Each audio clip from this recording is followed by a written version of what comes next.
will take over.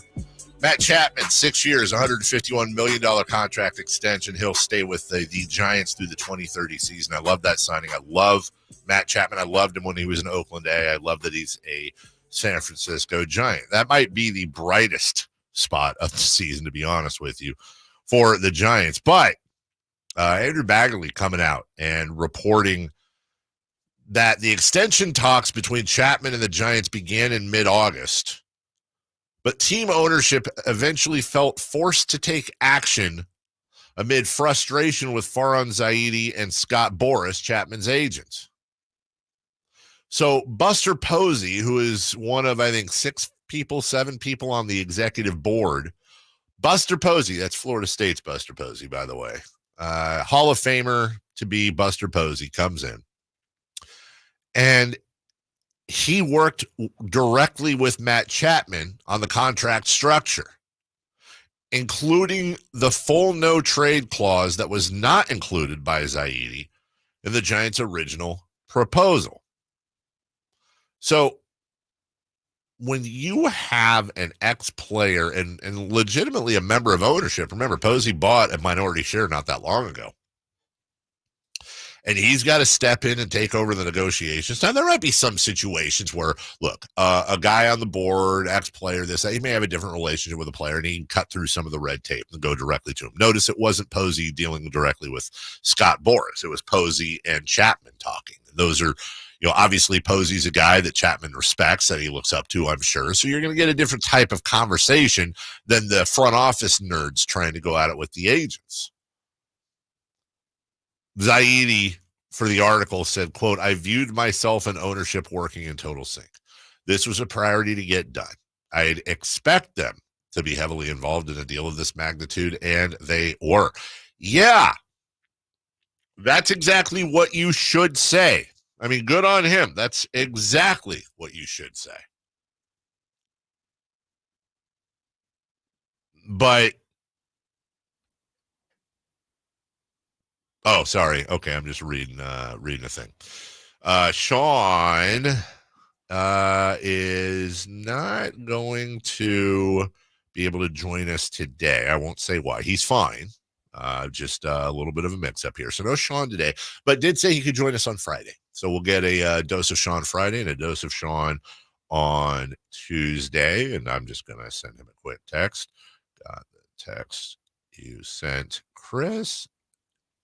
Not Christ, Chris. Yeah. And thank you. Yeah, close. And thank you. Look,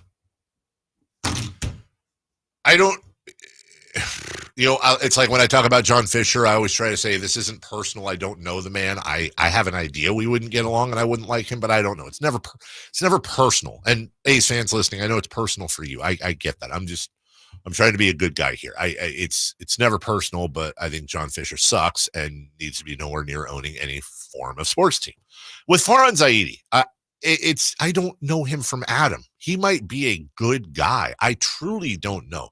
It's not personal with Farhan Zaidi, but it is absolute malpractice that he was even involved with the Giants this year.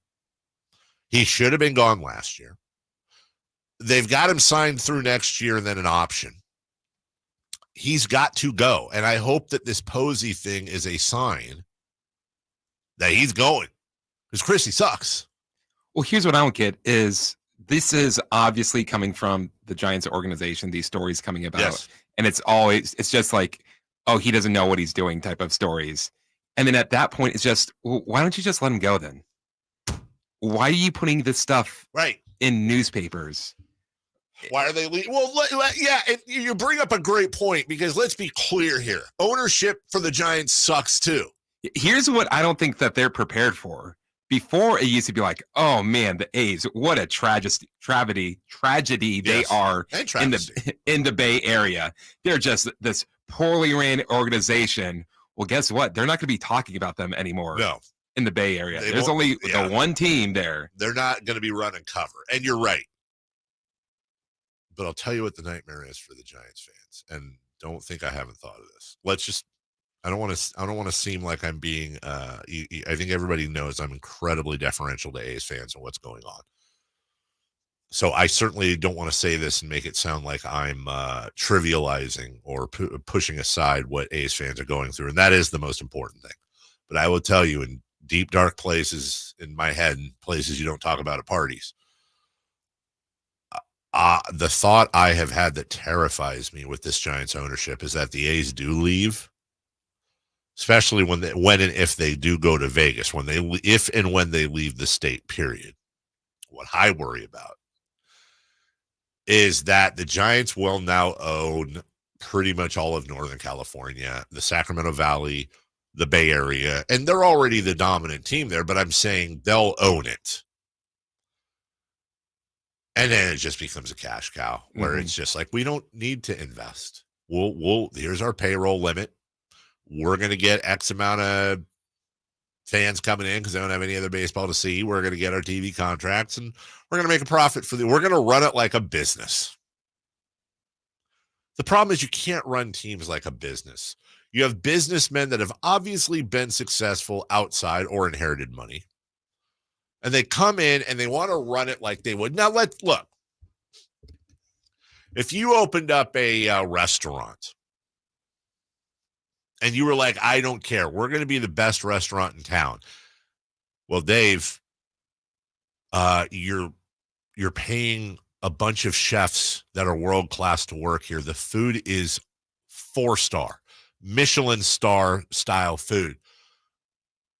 But you live in this town that really isn't completely into that, and you need about 40% more crowd to come in just to break even. You're losing money every week. Well, of course, you would have to make adjustments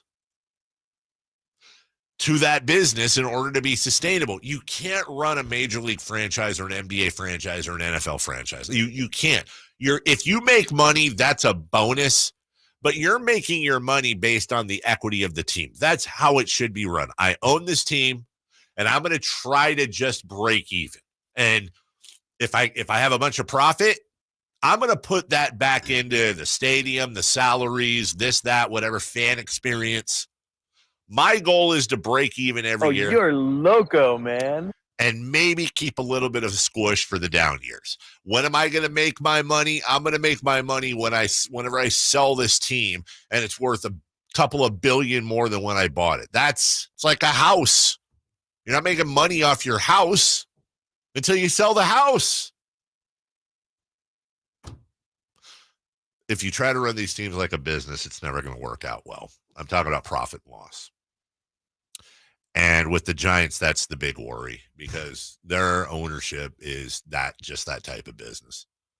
In fact, as far as like the types of people at the top they are, I'd put them right there with John Fisher. They just hide it better, and they have a more ingrained blueprint with their fan base, TV contracts, and all that. They're not trying to relocate them anymore. They got their stadium. They got their beautiful waterfront stadium, which is what the A's should have.